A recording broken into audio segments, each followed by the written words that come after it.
Welcome to ChannelWaves, the podcast where channel leaders share success strategies, best practices, and emerging trends. Brought to you by Structured Web.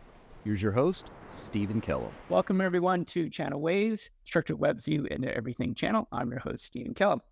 And today we're going to be talking about generative AI. And I'm very excited to have Chris Lamborn join us. Welcome, Chris. Hey, Stephen. Great to be here. So Chris is a former channel chief and now is the principal at Accelerate, which is, well, actually, I'm going to let you tell us a little bit about Accelerate. Thanks, Stephen. So Channel Accelerate is essentially an advisory business that works with emerging vendors to help them maximize the channel. There's a lot of complexity and potentially a lot of costs in that. And we're about helping them build a robust business that they can then continue to grow. Generative AI might actually come in very handy on that. Generative AI, and you start to look at all of the modern technologies, is really about helping others do more with what they have. And so I think most definitely, you're looking at companies now making leaps and bounds of progress that they couldn't have done before because they can use some of the newer technologies, generative AI being one of them. Right. Well, you and I have talked about this many times, and there's two sides to generative AI, right? There is the side that you're talking about where it could be incredibly helpful, but then there's also the side where people are a little wary. So maybe we start with that side, right? Some of the challenges. So what are the big challenges out there in the people that you talk to? What simply put, what are people afraid of in regard to generative AI?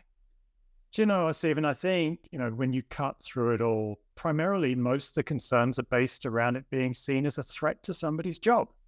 You're particularly in channel marketing or channel in general, because it's often seen as the red-headed stepchild anyway. And as generative AI is very often, and because it's new, probably more than reasonable now, positioned as taking over the world, this is going to make people nervous. I think also there is that stance that says particularly channel is complex, which it is. So there's the assumption that there's no way that generative AI can help, or that as soon as you start using generative AI, your leadership team is going to think that channel is really easy if a bot can do it. And I think, when you look through it, there's also another one, and that's the generational difference. I didn't come into this world with a cell phone in my hand. And, I grew up with TikTok being a noise that a clock made rather than something that you video. And so I've had to deliberately work to understand, accept, and adopt the benefits.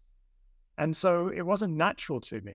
And so I think, like with all technologies, and particularly new technologies, people really have to work out how they can use them to improve what they do or to make themselves more efficient. They really have to embrace it. They have to be responsible for helping to define its role. And the reality is, those concerns about people who are at risk of losing their jobs, they may be, but it's not going to be the generative AI that makes them redundant. It's going to be the people who take them on board and become more skillful and more advanced in what they're doing. And I think, history's proven itself with people that adopt technologies and move faster and move further. We've had conversations about the difference between a digital native and a digital adopter. And I think both of us are definitely on the digital adopter side, right? Yeah. And I don't think we have a choice. And I don't know about you, but I'm seeing that play out in conversations. When I'm talking to vendors, I see an excitement level at one end on what it can do. So there's a positive approach to it. And on the other end, I see trepidation. On the positive side, I hear people going, oh my gosh, it's going to save me time. I'm going to do my job better. I can be smarter. And the other side, people are going, they're just throwing up security, take my job, inaccuracies. I mean, everything you could talk about any technology, they're just throwing out there, right? They are. And I think this is where there's a responsibility of companies.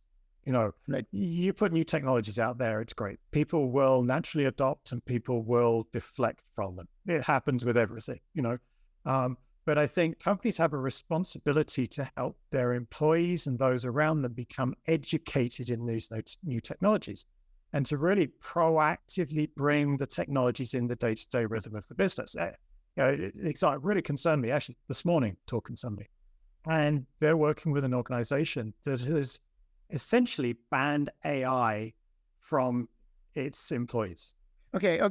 I might have. We should talk afterwards because I have the same conversation. But the thing is, what does that create? You really don't want to create closet generative AI teams. That creates friction, creates impacts across the whole organization. So the key thing is making it acceptable to use generative AI to help you versus it being seen as cheating or putting yourself at risk, and setting the guidelines and the boundaries around that. It's a bit like, as your kids are growing up, never tell them not to do something, because what are they going to do? They're going to go and do it, but they probably won't tell you they're doing it or they've done it. And so it's this thing, it's not this crazy, dangerous environment, but help people use it to maximize not just them, but also you as a business. Well, I completely agree. I think that the vendors need to do that, and they need to have a game plan for that, Chris, right? They need to know what to talk about, what the issues are. I also think they need to talk with their solution providers, people in the tech stack, people like us who are doing something like Channel GPT. And as we've talked to our clients and our prospects, we're literally listening to them. We're really trying to listen to what their fears are. And then we're able to address them. Some of them are pretty logical, right? We need to protect privacy, and we have boundaries, and we need to deal with accuracy. And all those are pretty straightforward. It's when it starts to get out into the world of really getting serious, as you said, started going down that path of it's going to change the world or ruin the world, or we're going to start World War III of a thing, that people start to go a little bit off the deep. Yeah, and I think that kind of comes back to that piece, is really being as clear as you can, but also showing people how it can benefit them. You take channel marketers as an example, okay, and you go, okay, they're the ones that may be concerned, but you also go, how could it actually help? And I'm quite a simple person, engineer at heart, so you break it down, and when I look at it, and it's doing an injustice to ChatGPT, but in its simplest form, kind of this proactive and instantaneous way to gather the relevant information off the internet and put it into a useful form. It's a language tool, right? It's not, it's not a search engine. It's a language tool, and it's searching the internet to complete your sentence. That's all that it's doing. And what is? We've spoken about this before, and I kind of challenge anybody to say that not a day goes by when they're trying to write a plan or create some marketing priorities or gather information on potential partners or even look up competitors, where they are not searching input from something. You do a Google search, you search your old emails, you pull up something you wrote before, you send a coworker a message of something you saw them write. ChatGPT can save you hours, literally. And it also opens your mind. And it enables you to get those sources of information quickly. But this is where the reason why this shouldn't be feared, because this is where you need the intelligence specialist people to come in. Because not everything you're given is 100% relevant, and the nuances are often missed. But I'll tell you, I use ChatGPT almost every time I'm looking to do something new. Not for the final version, but to give me a really quick outsider's view, a broad data dump, if you want to call that, that's really easy to work with and saves me easily half a day at a time.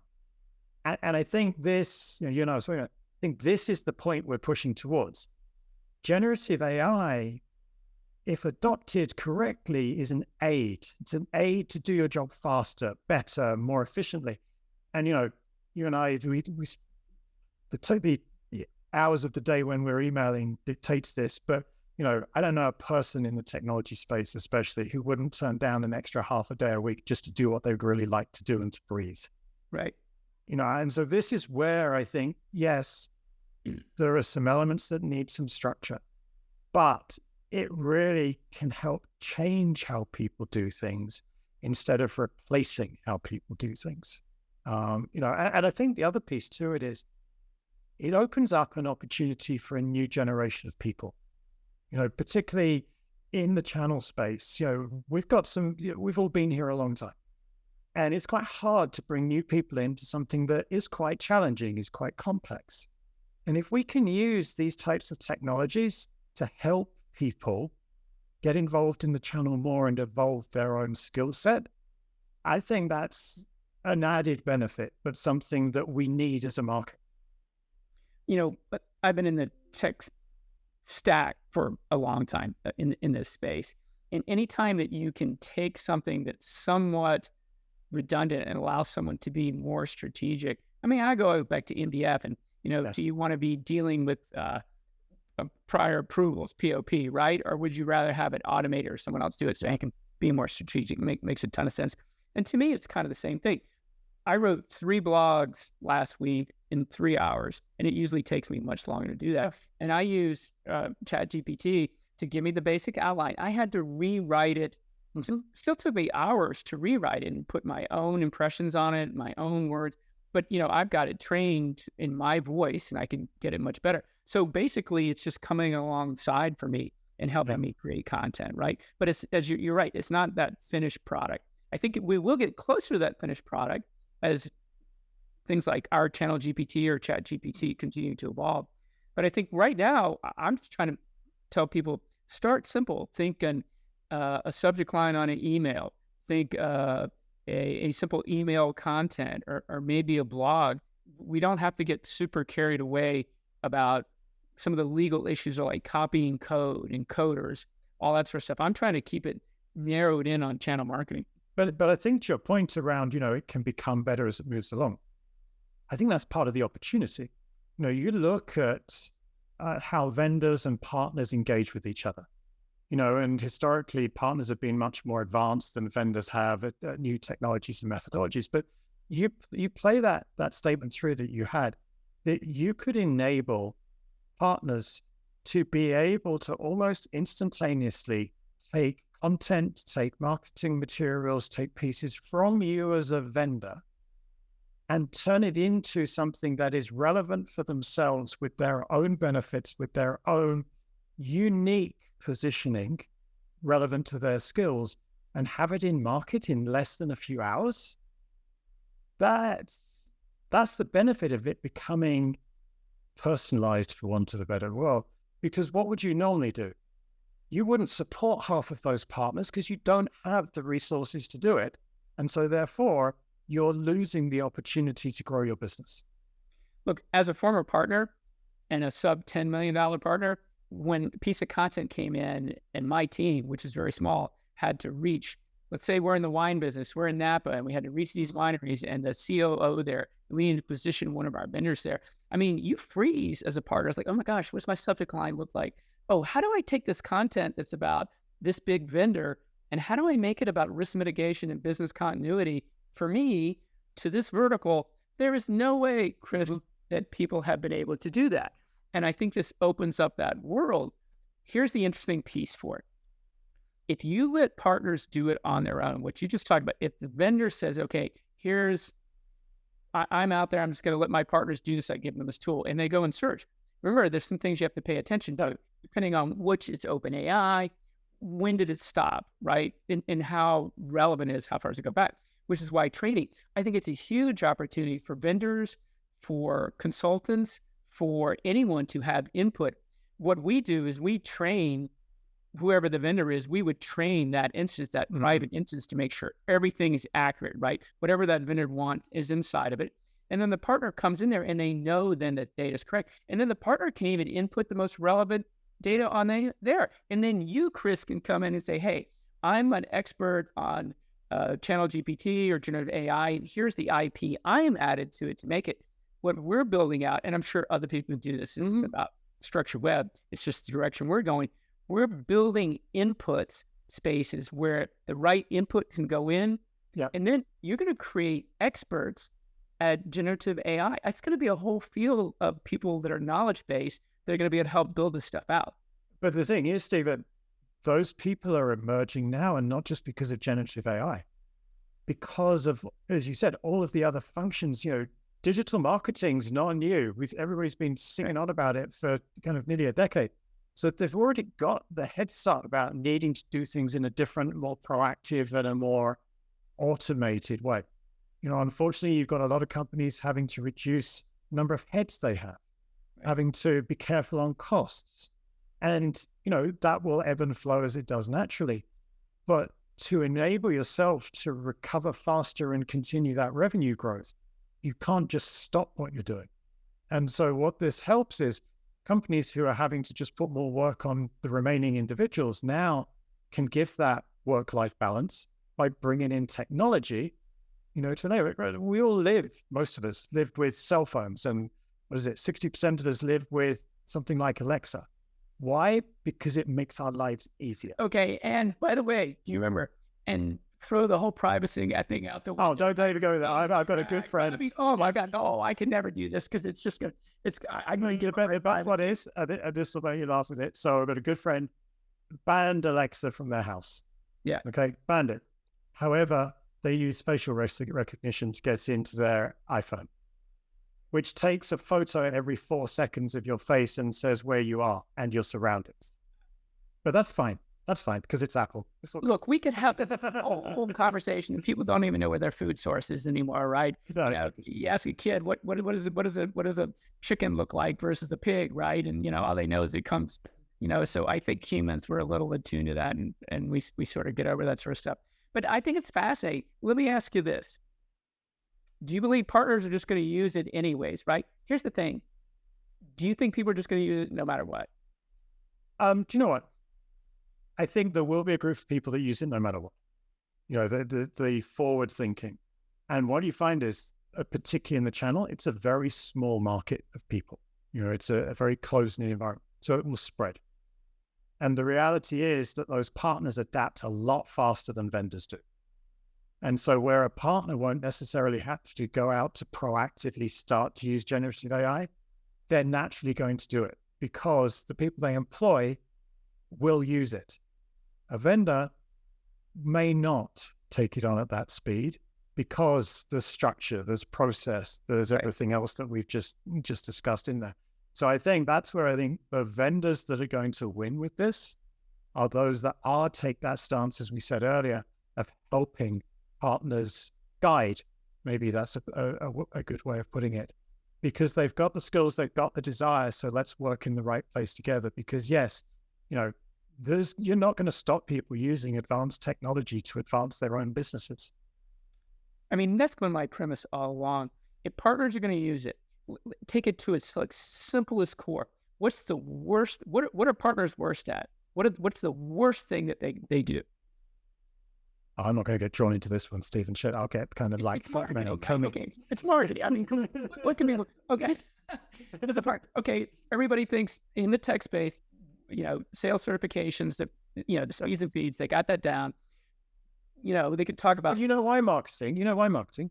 Because most organizations, most partners that drive marketing don't have the investment and can't make the investment in the broad set of marketing skills that are needed. And vendors can't always support, to your argument earlier, the broad selection of partners that come across. So you're kind of setting marketing people up to fail out the gate, right on that side, except for large organizations, large partners, and large investment. And I think that's why, people use, agencies, people use marketing automation tools. This is just another tool to go in that tool bag to help you get further faster. No, it's a game changer. I think it's going to be, you're either plugged into it or you're going to have a real challenge catch up. And you're either going to let your partners kind of run with it like the Wild West. And by the way, they're going to get some stuff wrong, or you're going to come in and you're going to embrace it with them and learn to be, whether you're a digital native or a digital adopter. Christopher, it doesn't matter. I met people who are digital adopters who are just as smart and talented in the digital world as digital natives. They just had to open their minds a little hard at it, right? It really doesn't matter. And I think that's what's going to have the biggest impact of its overall evolution and its adoption. I do think generative AI will still probably be seen for the next year or so as a bit of an underground movement or a guilty pleasure. And you'll be reading things. Every time I read something you write now, I'm going to wonder how much of it you actually wrote. But, you're going to be reading things and wondering about why, because you haven't accepted it as part of the norm. But, the people who are really going to benefit over the next year are those who really do adopt it early and recognize it as a powerful tool to help them deliver that higher quality, faster outcome. And I think you said it earlier on. The key thing with this is you don't have to be a geek to benefit from it. Yeah. You can evolve it yourself. It's not like going and working out how to do major Excel calculations. It's about leading people through. And I think that's the real benefit of generative AI kind of coming after the first AI trance, because that's made the usage of stuff, the ability to use technology much easier. Okay, so 2 last questions. One is, in your shoes as a consultant, what are like the 3 things you would recommend to a vendor now? That's question number 1. And question number 2, what do you think this thing looks like in 5 years? Wow. All right. So vendors look at how generative AI can make your business, the functions of your business, particularly your marketing functions, more scalable, more efficient, and more effective. You will still need your specialist people there to make it relevant and true to your business. Also, look at how you can engage the partners with this so that it becomes what generative AI is, a true round source of information to get an outcome. Because to your point, start to put some guidance.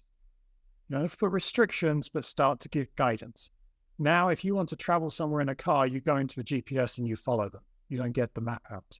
Give people that guidance. However, it's your fault if you jump off the end of the cliff. It's that kind of piece. And I think, you start to look at 5 years. And it's funny, I was having this discussion the other night about the impact that generative AI could have on the world as a whole and how exciting it was. But I think when it comes to the channel universe, it's similar. I hope it's going to become an integrated and accepted part of how we work, just like the internet is now. Nobody questions whether you looked something up on the web. So don't start questioning, but take it for what it is, accept it for what it's helped people do, and appreciate. And, I think we've got to also add, I do appreciate there has to be some structure and controls put around how it's used. I think that balances some of this piece out, and some of that has to be technology based, and some of that is company based. Okay, sure. But I kind of come back to this thing. The channel business, as you've grown up and I've grown up with it, they're built around people building relationships. Now, generative AI doesn't replace the personal connections. Avatars don't replace personal connections, but what they should do is enable us to spend more of the time building those relationships and enjoying those relationships than being sat up behind laptops and with keyboards trying to get information that's readily available from a source. That's a pretty good point, right? More time to think and more time to interact. More time to do something that's going to benefit you and benefit the business, because isn't that what technology is about? That's what it's supposed to be about. That's what it's supposed to be about, if people adopt it and use it. And I think, that's the exciting thing. That for me is the piece that goes, okay, yes, I get. It's same concerning as automation. Same as, probably when the abacus moved to a calculator, people were concerned they'd lose their jobs making abacuses. Right. They moved them making calculators. And I don't demise the threat in certain industries that generative AI can bring. But I think in our world, it's very hard to see where it doesn't give people an opportunity to add more of the value that they inherently have than the negativity that it may bring into it, or the conflict that it may bring into it. But it does have to be accepted. And it has to be acknowledged that it's part of what's there and not this hidden gem that only a few people use. I agree. So Chris, thank you for joining us. Much appreciated. So really quickly, what's the best way for people to get in touch with you? It's easy. Chris@channelaccelerate.com. make it easy for everybody. And, this is a big passion of myself, as you know, Stephen, which is kind of why we're doing this. And, seeing the evolution of these technologies of AR, VR, and those pieces across, I think is going to be game changing for the world, but for channel as well, in pretty short term. All right. Thank you. Take care, Stephen. Thanks a lot. All right. Have a great day.